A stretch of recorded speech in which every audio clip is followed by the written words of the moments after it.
Russian shelling wounded at least 9 people in the southern Ukrainian city of Kherson on Thursday.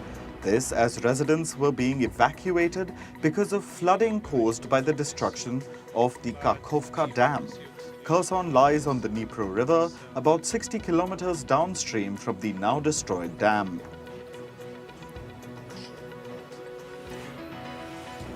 Russia's defense minister has demanded accelerated deliveries of military hardware and ammunition to the forces engaged in Ukraine.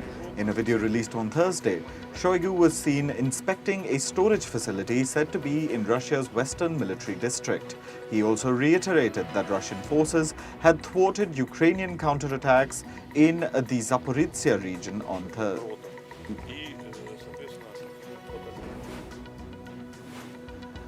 Russian rights campaigner Oleg Orlov is facing the prospect of 3 years in jail. This is if he's convicted of repeatedly discrediting Russia's armed forces. He's been one of the leaders of Russia's Memorial Human Rights Campaign since 1999. Memorial won a share of the Nobel Peace Prize in 2022, a year after being banned and dissolved in Russia. Orlov had earlier been fined for holding anti-war banners in public. Indian Prime Minister Narendra Modi spoke to Saudi Crown Prince Mohammed bin Salman over the phone on Thursday. The duo reviewed a number of bilateral, multilateral and global issues. The Indian Prime Minister also thanked Saudi Arabia for its support during the evacuation of Indian nationals from violence-hit Sudan. According to media reports, China has reached a secret deal with Cuba to establish an electronic eavesdropping facility on the island. The said facility is roughly 160 kilometers away from Florida. However, the Biden administration was quick to cast doubt on the report. Meanwhile, a Chinese embassy spokesperson in Washington said it was not aware of the case and couldn't give a comment right now. Former US President Donald Trump has been charged over his handling of classified documents after he left the White House. 76-year-old Trump faces 7 charges, including unauthorized retention of classified files, which is according to the US media. The charges have not been made public yet. It is the second indictment of Trump and the first ever federal indictment of a former president. US President Joe Biden and UK PM Rishi Sunak have said that security risks posed by artificial intelligence must be addressed. Britain and the US have agreed to work together on artificial intelligence safety. Britain would host the first summit on the issue this autumn to discuss how the risks of AI can be mitigated through internationally coordinated action. European Union ministers have agreed on how to share the responsibility for looking after migrants and refugees. Home Affairs ministers from a 27-member bloc, the EU, sealed the deal, hoping to end years of division dating back to 2015. The bloc's top migration officials said it amounted to a win-win situation for all EU member states. 61 migrants were spotted just 800 meters off the Gran Canaria coast on Thursday as they tried to reach Spanish soil. All 61 migrants were transported to a Coast Guard boat and taken to a nearby port where they were attended to by emergency services. Last year, 15,682 migrants arrived in the Canary Islands, which is 29.7% less than in 2021. 4 toddlers and 2 pensioners were stabbed in a knife attack in a tranquil French mountain town yesterday. The government said that the suspected assailant was a Syrian refugee. He reportedly obtained asylum in Sweden 10 years ago. He also apparently made asylum requests in Switzerland and Italy. Japan's insistence on its plan to discharge contaminated water from Fukushima into the sea is facing mounting opposition. Female divers in the South Korean province of Jeju say they'll suffer significant health risks from the discharge. They rely on the ocean for their livelihoods. The activity marks the first sea demonstration in Jeju against Japan's plan to discharge contaminated water into the sea. Tens of thousands of revelers packed the streets of Tel Aviv on Thursday. The people were waving rainbow flags and dancing through the streets in colorful outfits. They were participating in the Israeli city's annual Pride Parade in support of LGBTQ+ rights. The community has reported a 400% increase in anti-LGBTQ+ incidents since Netanyahu's cabinet was installed in December. France is sending over 300 firefighters to Canada's Quebec region amid the ongoing wildfires. The European Commission has also promised to send more firefighters to Canada. The wildfires in Canada have been burning for over a month. At least 3 million hectares of land have been scorched by the flames. Massive clouds of smoke from Canada's wildfires can be seen from space. Images captured by the International Space Station show the extent of the damage. The images also captured smoke drifting from Canada to its southern neighbor, the US. Meanwhile, flight operations in New York City were briefly halted as visibility decreased due to the smoke from the Canadian wildfires. Smoky skies also delayed flights in at least 7 other cities along America's East Coast. Airlines reimbursed the affected travelers. Residents living near the port city of Gdansk in Poland are suffering from air pollution from coal dust. This is because the port is seeing massive imports of substandard coal. With the end of coal imports from Russia, Poland is relying on coal from Colombia and Indonesia. This coal is more impure compared to the Russian supply. The impure coal is disintegrating and mixing with air, making the air quality unhealthy. Locals are saying that this is turning their houses dirty and they're calling Gdansk the Black City. A heat wave is scorching southern Iraq as temperatures crossed 44 degrees Celsius. The region is also facing an electricity crisis. The government is unable to meet the high voltage demand. Residents are taking a plunge in the nearby Tigris River to stay cool in the heat. Hundreds of Brazilians held hands as a symbolic hug to the ocean. This was done at Rio de Janeiro beach on Thursday. The volunteers gathered to mark World Ocean Day, which is celebrated on the 8th of June. They also organized a beach cleanup drive. Experts and residents in Japan are urging the government to reconsider its plan to discharge wastewater from the Fukushima nuclear plant into the ocean. Remember, the Fukushima nuclear plant was damaged by an earthquake followed by floods in 2011. Local biologists and marine activists have pledged to hold massive protests if the government doesn't reconsider its plans. However, government officials say that Fukushima's waters have been treated and are safe for release. They added that the water needs to be released so that repair work can begin on the Fukushima nuclear plant.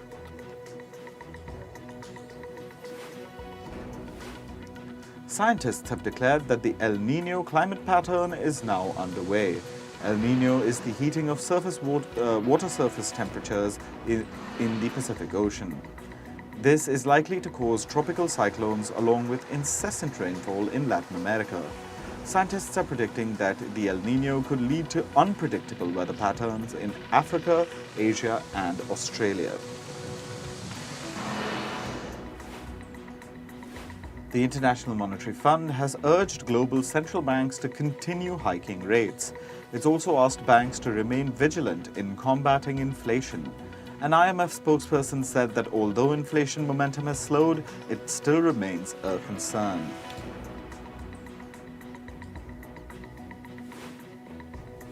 The Commonwealth Bank of Australia sees a 50% chance of a recession in Australia this year. It expects the economy to grow by 0.7% in the fourth quarter. Meanwhile, the unemployment rate may increase to 4.7% in mid-2024. The bank says that tight monetary conditions may also squeeze household spending. US-based automaker General Motors has said that its electric vehicle customers will now be able to use Tesla superchargers. The agreement was announced by GM CEO Mary Barra and Elon Musk on Twitter. This follows a similar decision by Ford last month. This means 3 of the top EV sellers in North America will now use a standard charging hardware.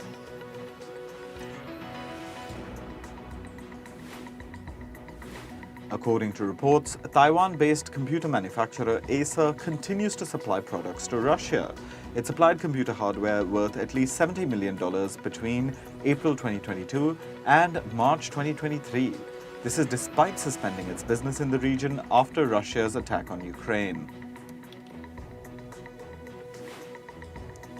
Financial services provider Visa is in talks to acquire the Brazil-based company Pismo. Pismo is a financial technology firm that provides cloud-based payment and banking platforms. Reports say Visa could announce a deal as soon as this month. The deal could be valued at around $1 billion. Visa's rival MasterCard was also in the running to acquire Pismo. Shares of American video game retailer GameStop fell by 19% yesterday. The company's share value was set for its worst session in 2 years. This comes after the company fired its CEO, Matt Furlong, without giving a reason. Over the last 5 years, GameStop has had 5 CEOs and 3 CFOs. US President Joe Biden and British Prime Minister Rishi Sunak met on Thursday. They've signed the Atlantic Declaration. Sunak describes this as a first-of-its-kind economic partnership. The countries will work together on advanced technologies like artificial intelligence, clean energy, and critical minerals. Sam Altman, the CEO of ChatGPT maker OpenAI, visited India this week. He met India's Prime Minister Narendra Modi. Altman discussed the future of artificial intelligence and the opportunities that India presents for the technology. His visit comes as India looks to govern AI in the upcoming Digital India Bill. US senators introduced 2 separate bipartisan bills on artificial intelligence. The first will require the US government to be transparent when using AI to interact with people. The bill will also need agencies to create a way for people to appeal any decisions made by AI. The second will ensure that the US remains ahead in the development of technologies like artificial intelligence. The European Union's industry chief Thierry Breton will meet Meta CEO Mark Zuckerberg on June 23rd. Breton says he'll ask Zuckerberg to come up with policies to make the company's platforms safer for children. Meta would also have to show how it plans to implement the EU's upcoming Digital Services Act. The act is meant to improve content moderation on social media platforms. Moving on to sports, in cricket, India trail Australia by 318 runs at the World Test Championship final. This is at the end of day 2. India have to chase down Australia's total of 469 runs to create a lead. India have scored 151 runs for the loss of 5 wickets. Australia's pace attack got rid of India's batting order quickly. India's Ajinkya Rahane and debutant Shikhar Bharat are currently at the crease. Play will resume later today.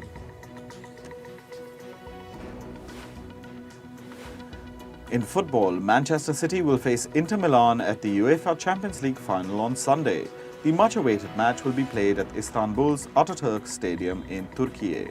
If Man City win on Sunday, they will achieve the treble. The treble is completed when a club wins 3 trophies in a single season. City have already won the Premier League and FA Cup this season.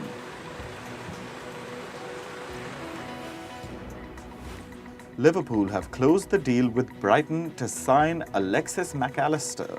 This comes after Mac Allister completed his medical at Liverpool. Liverpool will pay Brighton over $69 million for the Argentine midfielder. After signing with Liverpool, a 24-year-old Mac Allister said that his dreams came true. Meanwhile, Frenchman Karim Benzema was given a roaring welcome at his new club, Al Ittihad. More than 55,000 fans attended the special event at the King Abdullah Stadium in Saudi Arabia's city of Jeddah. Benzema has signed a 3-year contract with the Saudi Pro League club for a whopping $165 million. In tennis, world number 1 Iga Świątek has reached the French Open final. Poland's Świątek beat Brazilian Beatriz Maia 6-2, 7-6 on the clay court. Świątek breezed past her opponent in the first set, but she faced a tough fight in the second, yet she still managed to seal the win. Świątek is now looking to win back-to-back French Open titles. Meanwhile, unranked Karolina Muchova pulled an upset at the French Open semi-final. Russia's Muchova beat world number 2 Aryna Sabalenka of Belarus. Muchova won the game in 3 sets. The final score was 7-6, 6-7, 7-5. She'll now face Iga Świątek in the finals at Roland Garros on Saturday. Japan's Miyu Kato and her German partner Tim Putz clinched the mixed doubles title at the French Open. They fought back to win the game after losing the first set. They beat Canada's Bianca Andreescu and New Zealand's Michael Venus with a final score of 4-6, 6-4, 10-6. In hockey, the Indian men's team thrashed Argentina 3-0 in the ongoing FIH Pro League tournament. The match was played in the city of Eindhoven in the Netherlands. India's captain Harmanpreet Singh opened the tally with a goal in the 33rd minute. Amit Rohidas and Abhishek scored 2 more goals for India before the final hooter. India will now play the Netherlands on Saturday. Meanwhile, the Indian women's junior team stormed into the semi-finals at the Hockey Asia Cup. India recorded a remarkable 11-0 victory over Chinese Taipei to reach the semi-final.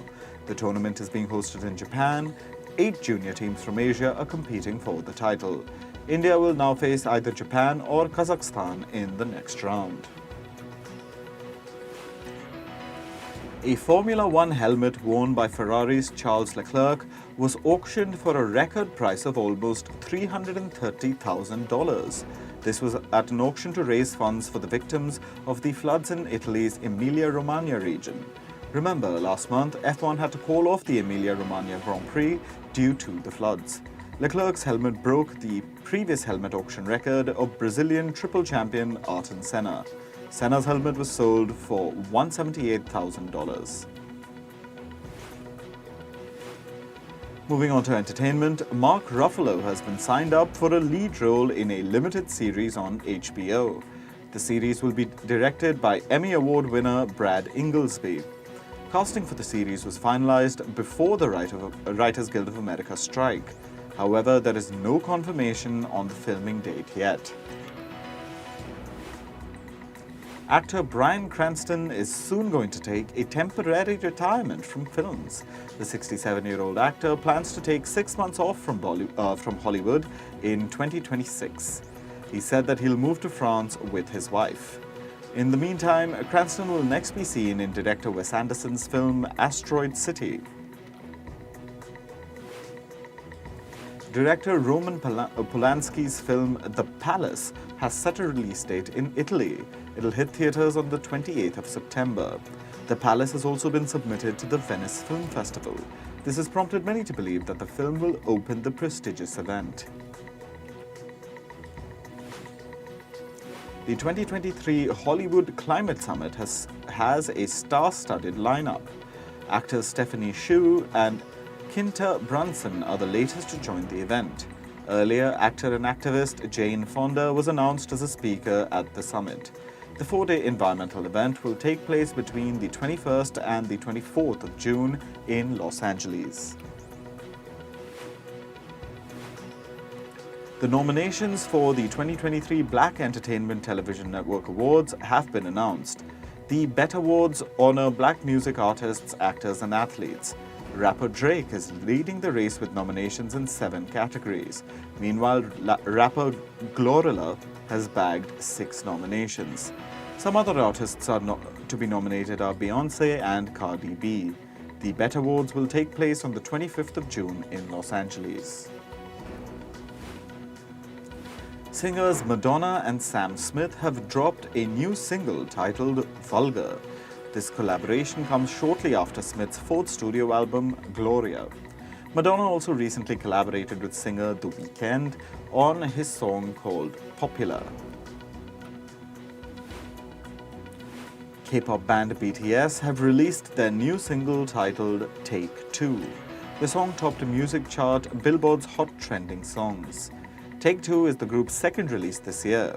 BTS is currently celebrating their 10th anniversary with their annual festa. K-pop singer Seungwoo has announced his solo comeback after the end of his mandatory military service. He'll release a mini-album titled Frame. The album will be released on the 27th of June. Seungwoo is also planning a music concert on the 8th of July. The Miss World pageant is returning to India after 27 years. The country last hosted the pageant in 1996. Participants from 140 countries will gather in India for the competition. The grand finale of the 71st edition of the pageant will take place between November and December this year. The world's largest pink ruby has sold for a record-breaking $34.8 million. The ruby is called Estrela de Fura, or Star of Fura. It was discovered in Mozambique in July last year. It was sold at an auction by Sotheby's in New York.